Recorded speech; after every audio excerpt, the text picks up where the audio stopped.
I rode onto my own ranch and froze. The scene before me wasn't the peaceful sunrise I'd built my life around.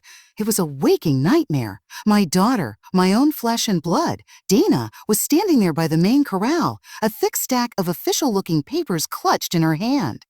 And her husband, Marco, was laughing, a sharp, ugly sound that cut through the morning air, right in my face. A coldness, sharper than any winter wind, shot down my spine. My blood ran cold, then hot, then cold again. Every single hour of backbreaking labor, every drop of sweat I'd shed under the Texas sun, every scar etched into my hands, and my soul from building this land from nothing. They thought they could just erase it, as if my life's work was a simple line on a map they could redraw. They were wrong. No, so very profoundly wrong. My name is Rita. I'm 55 years old, a widow, and this ranch, it's not just a piece of property. It's my heartbeat, my sanctuary, the living, breathing proof of my survival. After I lost my beloved Jack, the world went quiet and gray. The grief was a physical weight, threatening to crush me into the dust. But I had a young daughter to raise, so I poured every last ounce of my love, my pain, my hope into this soil. I raised Dana here, taught her how to saddle a horse before she could barely write her name, showed her how to read the weather in the clouds and respect every single inch of this sacred soil. I taught her about the sunrises that promise new beginnings and the sunsets that reward a hard day's work. And now, I discovered the most gut-wrenching betrayal hiding behind the smile of the person I trusted most, the person I built this all for. If you've ever had your heart ripped out by someone you loved, if you've ever felt the sting of a trust broken so completely it steals your breath, then stay with me. Don't you dare click away, because this isn't just my story. It's a testament to what happens when a quiet strength is pushed too far. This is a story of revenge, forged in patience, and a justice so satisfying, it will make your heart race and your soul cheer. I remember the day I signed the papers for this land, as if it were yesterday. I was young, widowed, terrified, but filled with a fire of determination I didn't even know I possessed. My husband, Jack, was gone in a flash, a tractor accident on a neighbor's farm.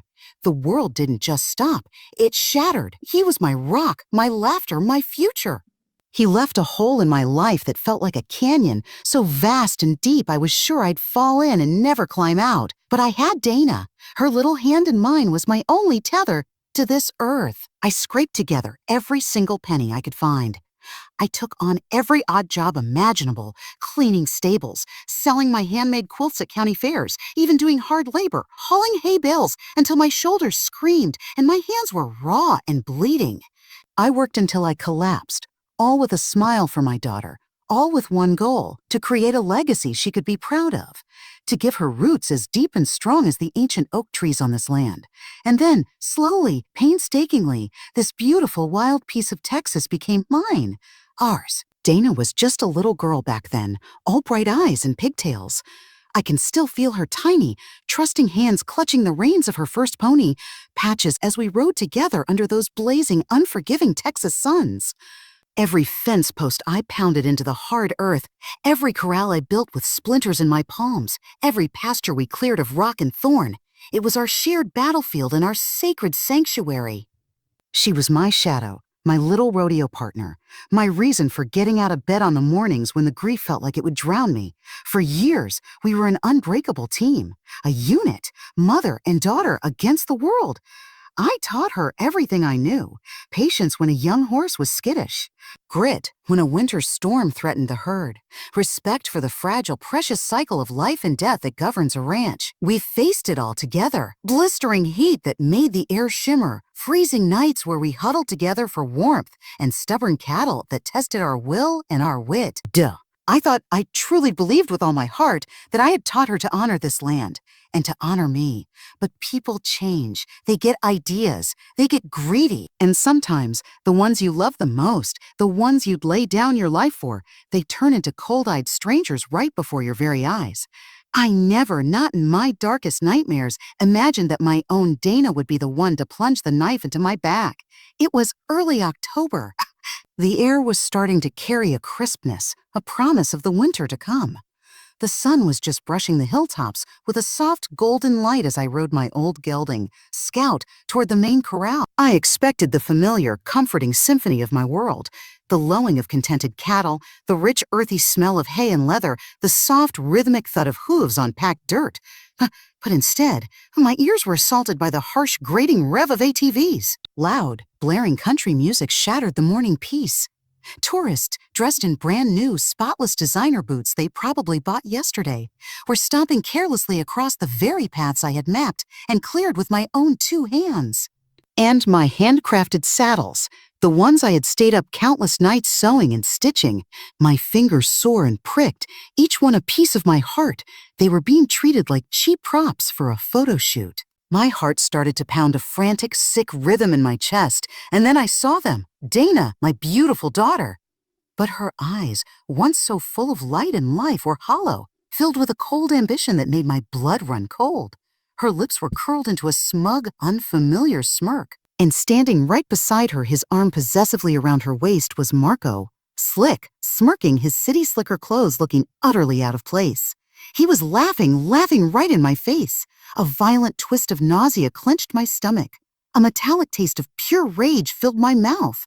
My hands, resting on the saddle horn, began to tremble, not with fear, but with a white-hot, consuming fury.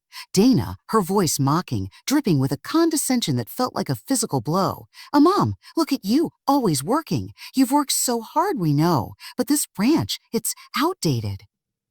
Quaint, even. We're moving forward. It's time for a change. Hurs, Rita? My voice was tight, strained, shaking with the effort to control the storm inside me. Outdated. Dana, this land is everything I am. It's my blood, my sweat, my tears. It's every memory of your father, every sacrifice I made for you. What in God's name do you mean moving forward? Marco with a dismissive, ugly laugh. Oh, come on, Rita. Be realistic. Time to accept change. It's just, what do they call it? Midlife burnout, right? Let the younger generation take the reins. My chest burned as if I'd swallowed fire. Every single memory. The nights I sold my precious quilts to pay for her first pony. The mornings spent sewing those saddles until my fingers were raw and bleeding. Whispering to her in the dark, "Hold tight, darlin'. Life's a buck and bronco, but we'll ride it out." All of it, every sacred moment, felt trampled into the mud under the sheer weight of their arrogance. But I didn't scream. I didn't cry. I didn't lash out. I stood there frozen on the outside, yet a volcano of fury was erupting within me. In that moment, I understood a fundamental truth. Rage without a strategy is useless noise. It wins nothing. I had to be smarter. I had to be colder. I had to understand the full depth of their plan before I could strike with the precision of a rattlesnake. As I stood there, a statue of suppressed fury, a torrent of memories flashed behind my eyes. I felt the ghost of sunburn on my skin from long days spent branding cattle. I shivered with the memory of the bitter cold that seeped into my bones on winter mornings, breaking ice on the water troughs. I could almost smell the hay and leather, mingled with the scent of our sweat and the unwavering hope that had fueled us. All of it, every moment of love and dedication, they thought it was a weakness. They thought it meant nothing. I could hear the confused lowing of the cattle, disturbed by the chaos. The wind, brushing through the tall hill country grass, seemed to whisper in mourning. I felt my throat tighten with a grief so profound it was a physical pain. My stomach was a knot of tangled emotions, sorrow, fear, and a new steely determination. This wasn't just business. This was personal. They had made it personal, and they were dead wrong to think I was a woman who could be cowed. Turned my horse around slowly, deliberately. I didn't look back. Every step Scout took on that familiar dirt road felt like a heartbeat echoing in a deep canyon, slow, deliberate, powerful, building towards something inevitable, something greater than myself. I rode back to my small, solitary cabin on the far ridge, my mind already racing, scheming, planning. I needed a strategy. I needed the patience of the land itself. I couldn't act rashly, but every fiber of my being, every scar on my hands ached to reclaim what was mine. And so I began my silent war. I became a ghost on my own land, playing the part of the defeated, resigned old woman who puttered around, smiling vacantly, pretending to be broken by my fate. I began to search their quarters when they were away. It was a violation that sickened me, but I had no choice. In a locked drawer, whose key I found tucked under a frame, I found Dana's private journal. Its pages were tear-streaked, her words admitting her greed in stark, damning ink. Sarah Jenkins, but behind that mask was a hunter. Every move they made, I noted. Every conversation I overheard, I memorized. I learned about Marco's grand condo scheme. I discovered Dana's private journal, left carelessly open, its pages tear-streaked, admitting her greed in stark, damning ink. Mom's too stubborn to share. This is for our future, not her ghosts, she had written. Those words burned into my soul. I found forged signatures on land use documents.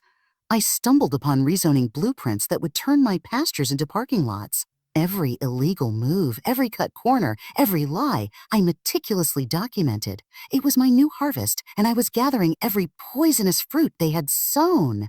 I reached out to an old friend, Sarah Jenkins, a brilliant pit bull of a land rights attorney. Years ago, her family was going through a hard time, and I'd let them run a few of their horses on my land for a whole season. No questions asked, no payment expected.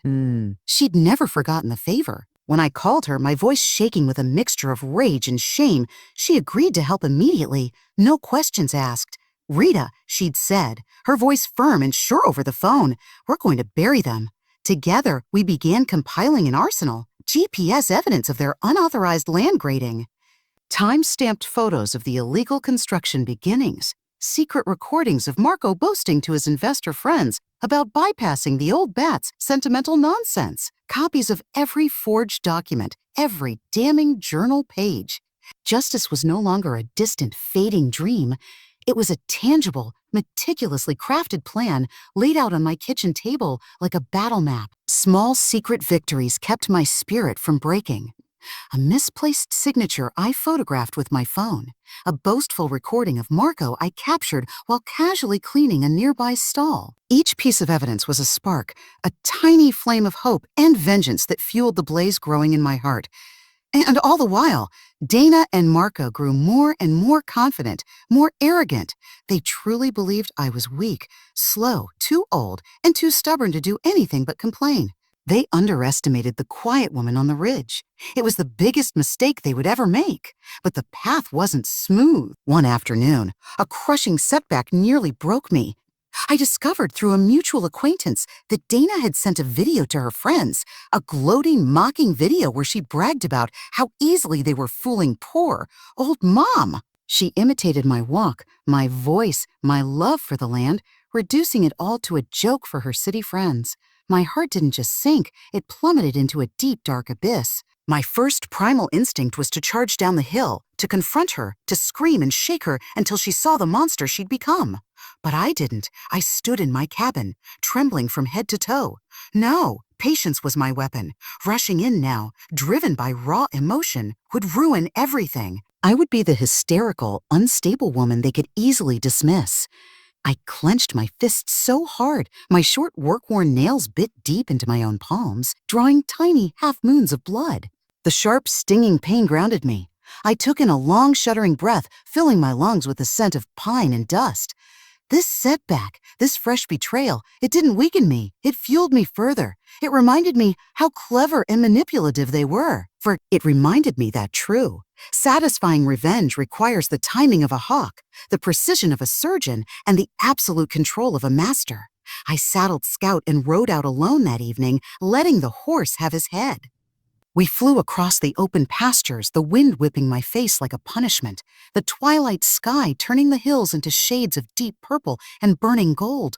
The horses sensed my fury, their powerful hooves drumming a war song against the resilient earth. Wah! I leaned close to Scout's neck, the leather reins tight in my hands, and whispered a promise to the wind. "You chose to betray me. You'll see what comes next. You have no idea what's coming." Every fiber of my being was taut, focused, ready. The storm was no longer coming. I was the storm. That night, I pored over every scrap of evidence, every note, every blurred photo. Spread across my table, it was a tapestry of their deceit, and it was almost complete. I had enough to strike back, to cause them serious pain, but I needed the perfect moment, the perfect moment. Every detail had to align like the gears of a fine watch. Dana and Marco were at the peak of their confidence, arrogant, blind to anything but their own greed, thinking they were untouchable. But tomorrow, they would walk right into the final, inescapable trap I had spent months setting. If you think betrayal is the end of the road, if you think there's no coming back from that kind of pain, then listen close. Stay with me. The next chapter, the day revenge finally rides in at dawn, will show them just how wrong they were. It will show you that even the quietest strength can become an unstoppable force. The morning air was crisp and heavy with a low-hanging mist that clung to the pastures like a shroud. I rode out before the first bird began its song, before anyone else on the ranch was stirring. My boots sank into the dew-soaked dirt with a satisfying finality. The ATVs were silent, monstrous shapes sleeping in the gray light, but the memory of their noise, their violation burned like a brand on my soul. I needed to see them one last time before the end, to witness the final, arrogant smiles that would soon be wiped from their faces. Dana and Marco moved through their morning routine, playing the part of the perfect, charming hosts for the early bird tourists. They smiled, they laughed, they pointed out the features of the land they planned to destroy. But my eyes, sharpened by months of pain and observation, saw what others missed. I saw the tension in Dana's shoulders, the way her smile didn't quite reach her eyes. I saw the quick, nervous glance as Marco shot toward the ridge, as if he could sense my gaze upon him. They were getting nervous. The facade was cracking. I memorized every flicker of doubt, every hint of fear. It was a balm to my wounded spirit. I rode the perimeter one last time, my heart a steady drum in my chest, my eyes scanning, checking, confirming. Every piece of evidence was in place. Every careless word they had uttered was now a weapon in my hand, and in the hands of the law. Slowly, surely, I had assembled the complete and damning picture of their betrayal, and today I would present it to the world. Whoa! And as I rode, the memories washed over me, not as a source of pain anymore, but as a source of strength. I remembered teaching Dana to ride for the very first time. Her little hands, so small and trusting, clutching the reins of old patches. Her eyes, wide with a mixture of terror and excitement, looking back at me for reassurance. "I've got you, baby girl," I'd whispered. "I'll always have you." I remembered the countless nights spent by the fire, stitching saddles with blistered, aching fingers, whispering to her as she fell asleep. "Hold on tight, darlin'. Life's a buckin' bronco, but we'll ride it out." And now, she was the one trying to throw me from the saddle. She was laughing as she trampled my labor, my love, my entire life's meaning into the dirt. The grief was a deep, hollow ache that lived inside my ribs, forever intertwined with the anger. I felt like the land itself was weeping beneath the weight of their disrespect. My hands shook on the reins, but my mind was sharper than a scalpel. This was personal. The betrayal had cut deeper than any knife, branding my soul. But I would not break. I would endure, and I would strike back with the full force of the truth. The final piece fell into place just after noon. Marco, emboldened by his perceived victory, was holding court near the main barn for a group of slick-looking investors from the city. He was boasting, his voice loud and carrying, about the unlimited potential and the prime real estate they were about to unlock. "The old owner is sentimental," he laughed, a cruel, dismissive sound. "But sentiment doesn't pay the bills. We've handled the paperwork." And there, on a makeshift table, lay a set of blueprints in a folder. He thought it was safe. He thought I was nobody. As he turned to point toward the hills, I moved. It was the work of a moment. A casual stroll past the table, my body shielding my actions, the tiny, powerful camera in my pocket, clicking silently, capturing every damning page, every forged document, every secret clause, every lie. It was all there. It was all there. The final nail in their corporate coffin. My heart wasn't pounding with fear anymore. It was singing with a fierce, triumphant joy. It was over. The hunt was done. I rode back to my cabin and made the final call to Sarah. "It's time," I said, my voice calm, steady, and cold as ice. "They have the final evidence. They're all here. Come at 3 p.m. The hours that followed were the longest of my life. I sat on my porch, watching the sun journey across the sky. I didn't feel anxious. I felt peaceful, resolved. I had done everything I could. I had fought with the only weapons I had, my mind, my patience, and my unwavering love for this land. The rest was in the hands of justice.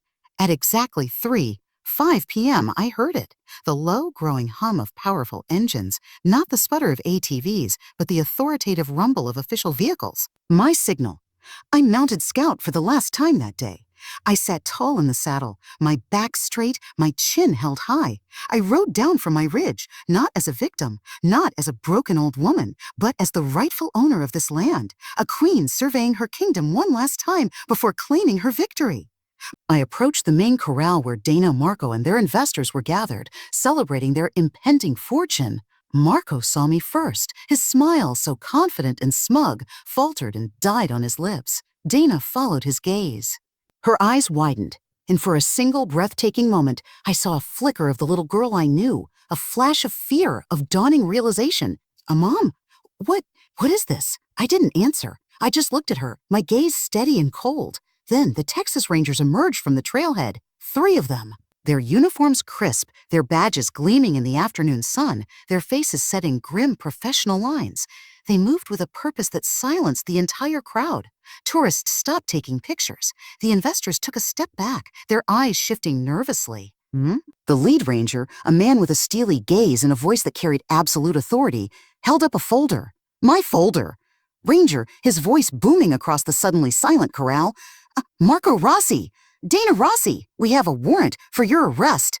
You are under investigation for multiple counts of forgery, fraud, trespassing, and attempted illegal land development. Time seemed to slow to a crawl, every detail etching itself into my memory forever. I watched as Marco's face went from confusion to disbelief to sheer, unadulterated panic. His mouth opened and closed, but no sound came out. Dana let out a small, choked gasp. Her hands flew to her mouth, the color draining from her face so completely I thought she might faint. The stack of papers she was holding fluttered to the ground, scattering like dead leaves. The Rangers began reading them their rights. The words "you have the right to remain silent" were the most beautiful poetry I had ever heard. I nudged Scout forward, stopping a few feet from them. I let the wind brush against my face, carrying the sense of justice, dust, leather, and cool, clean air. On Rita, my voice was firm, clear, and unyielding, carrying across the hushed crowd. Dana, Marco, you thought you could erase me. You thought you could steal my life's work, my legacy, my love, and just walk away. You thought my strength was a weakness. Dana, sobbing now, tears streaming down her face, her body trembling. Mom, please, we were wrong. I'm so sorry. We just wanted a future. Rita, cutting her off, my voice sharp and final. A future? You tried to build your future on the ashes of my past, on the grave of your own father's memory. You chose greed over grace, and now you face the consequences of that choice. I looked at Marco. All his slick charm, his city-smart arrogance was gone. He was just a scared small man who had gambled and lost everything. He stared at me, and in his eyes, I saw the dawning, horrifying realization that he had never ever known who I was. He had underestimated the mother, the widow, the rancher. He had underestimated the woman. The Rangers led them away, their hands secured behind their backs. Dana was weeping uncontrollably, her shoulders slumped in defeat. Marco was silent, his head bowed. The tourists and investors scattered, a flurry of whispers and clicking phones. The story was already spreading. Their reputation, their social media empire of lies, was crumbling in real time. I sat on my horse and watched them go. I felt no joy, no vindictive pleasure. I felt a profound, deep, and utter relief. It was over. The weight that had been crushing me for months, the constant gnawing pain of the betrayal, finally lifted. The land was quiet again. The only sounds were the wind, the distant cattle, and the steady, strong beat of my own heart. I had won, not with fists or fury, but with patience, proof, and an unbreakable will. I had reclaimed my land, my life, and my soul. The sun rose the next morning, clean and new, washing the ranch in a light that felt like a blessing. I rode through the open gates, the familiar creek, a song of homecoming. Every corral, every fence post, every single blade of grass, it was all mine again.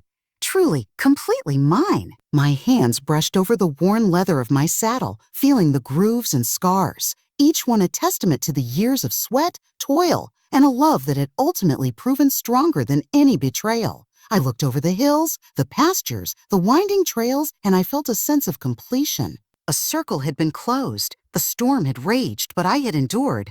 I had waited, I had planned with the patience of the ancient oaks, and I had reclaimed what was rightfully mine. And now, the ranch breathed with a new, vibrant life, ready for its true purpose, its true legacy. Weeks later, with the legal dust settled and the deed firmly back in my name alone, I hung a new hand-painted sign at the entrance. They started arriving the following week. At-risk girls sent by local community programs. They came with nervous, downcast eyes, hesitant hands, and hearts full of a doubt I recognized all too well. I welcomed them with a soft smile, remembering a little girl with pigtails clutching pony reins. Welcome, I'd say, my voice gentle but firm. The first thing you need to know is this. Hold tight, darlin'. Life's a buckin' bronco, but you will learn to ride it out. We saddled horses together, adjusted stirrups, and guided them into the saddle. I saw their fear, their white-knuckled grips on the saddle horns. But I also saw their courage, a tiny spark waiting for a breath of air to become a flame. As I led them along the trails my own hands had built, I felt the land itself wrap around them, teaching its timeless lessons of patience, unwavering strength, and trust. Every time a nervous girl successfully guided her horse through a tricky gate, or managed a smooth trot, or simply laughed with pure unburdened joy for the first time in what seemed like forever, I felt a surge of a pride deeper than any I'd ever known. I saw hope blooming in their eyes, determination taking root in their souls. The land, once the stage for my deepest betrayal, had been transformed. It was now a sanctuary for healing, for growth, for resilience, and every hoofbeat that echoed across the pastures was a drumbeat of a new lesson. True strength is forged in endurance, never in surrender. I often sit under the old oak tree in the evenings, the one that has witnessed so much of my life. I reflect on the long, painful, and ultimately triumphant journey. The betrayal had cut me to the bone. Yes, it had left scars that would never fully fade. But my patience, my meticulous planning, and my unshakable belief in what was right had not just healed those wounds. It had made me stronger than I ever was before. I realized then that my revenge was never about cruelty. It was about restoration. It was about reclaiming what is yours, protecting the legacy you built with your own blood and tears, and ensuring that justice, true and undeniable justice, is served.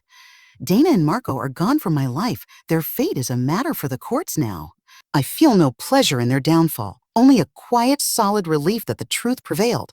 My land, my labor, my love, they are secure, and the legacy of my ranch will continue, not in the cold pursuit of profit or the hollow gleam of luxury condos, but in the warm, living, breathing act of teaching strength, courage, and the profound importance of standing your ground, no matter how hard the world tries to push you off it.